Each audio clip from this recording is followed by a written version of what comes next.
Hi! Welcome back! We're going to time travel again. Let's go! First, we're going to Oceania, where we will find New Zealand. There, the Maori have created tribes.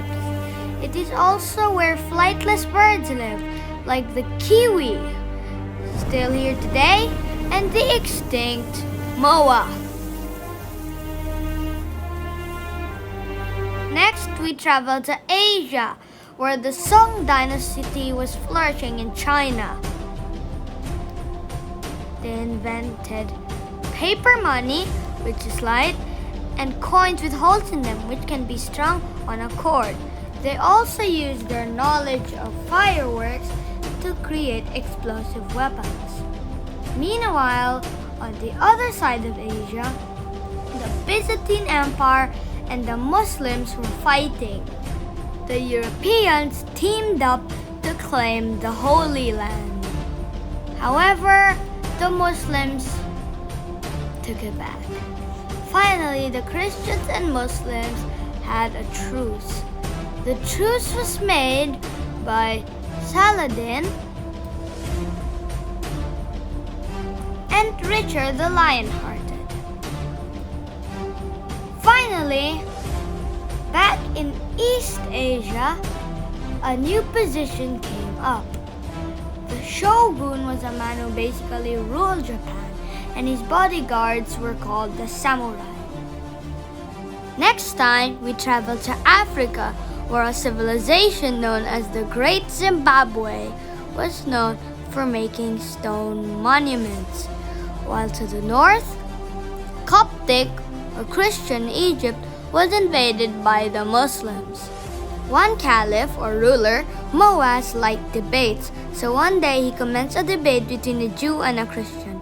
And after hearing about Matthew 17 verses 20 to 21, he gave the Copts four choices. 1. Move a mountain. 2. Convert to Islam. 3. Leave Egypt. Or 4. Be killed. The Copts were shaken, so one day the Pope prayed, and after following God's instructions, he found a man who had enough faith to move a mountain. His name was Simon or Simon. When the day came, everyone gathered around Mokattam mountain, and the mountain's top moved so high you could see the sun through the gap. Amazed, Moses declared that Christians will not be persecuted under his rule. Finally, we traveled to Europe, where some Norwegian Vikings discovered the island of Iceland, or Litvildi's Islands. Meanwhile, in the center of Europe, there came the Duke of Bohemia, good King Wenceslas. Unfortunately, he was murdered by his brother Boleslav. Then, Germany, after taking some land, became the Holy Roman Empire, who forced Christianity on people. Then we go east, where the Swedish have created the Kievan Rus. The founder, Rurik, had a descendant known as Vladimir the Great, who created monuments like another St. Sophia Cathedral. Speaking of Vikings, a Viking named Eric the Red traveled from Iceland to a new island, which he named Greenland. His son, Leif Erikson, went further west, even reaching Newfoundland. Eventually, though, they left. Meanwhile, in Scotland, a general named Macbeth killed the king, Duncan I. Despite this, Macbeth ruled Scotland well. Unfortunately for him, he was killed by Duncan's son, Malcolm III. Down in Spain, a lot of fighting was also happening because Christian states were popping up. Then came a man called Rodrigo Diaz. He started fighting for Christians, and he was called El Cambiador, or champion. Then he fought for the Muslims, who called him El Sayyid, shortened to El Cid, which means noble. Then he switched again, eventually becoming the governor of village. He died in 1099. Back in Britain, the Danish had kicked Anglo-Saxon England out of power, but one king died without an heir. So Edward the Confessor returned to England and became king. When he died, three claimed the throne of England: William, Duke of Normandy and a friend of Edward; Harold of Wessex, the son of Edward's right-hand man; and the third one, known as Harald Hardrada, the King of Norway. First, Harold of Wessex traveled north and defeated Harald Hardrada. Then William invaded from the south and defeated Harold of Wessex, becoming King of England.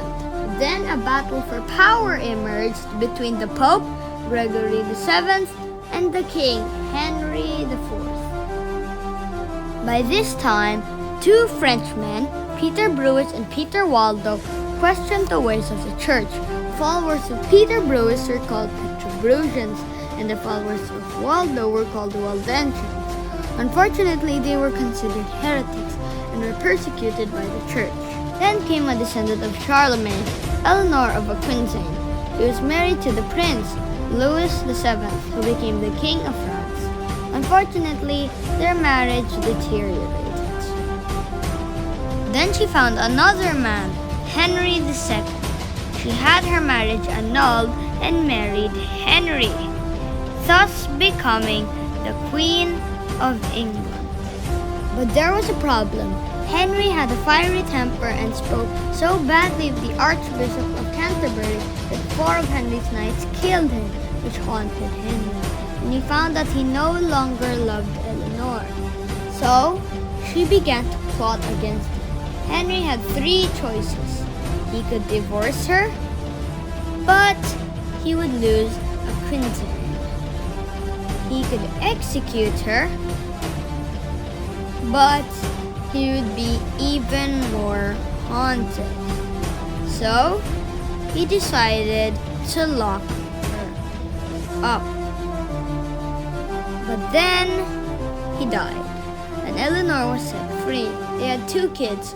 Richard was Eleanor's favorite, while John was Henry's. When Richard became king and went on the Third Crusade, he placed England under his mother, who did a good job. Unfortunately, while suppressing a rebellion, he was shot by a crossbow and died in his mother's arms. Then she was captured by her distant grandson, Arthur. But John rescued his mother and threw Arthur in a dungeon. She died in 1204. Then we meet the Jews, who are spread across Asia, Africa, and Europe. They lived under Christians and Muslims alike. Some Christians welcomed them, others oppressed them. And the same goes for the people of Islam. Some Muslims welcomed them as well, and others persecuted them. Some Jews also claimed to be the Messiah, but those attempts didn't work very well. Finally, we have Robin Hood, a supposed Earl of Huntingdon who was an outlaw and an excellent archer. He stole from the rich and gave to the poor. Thank you!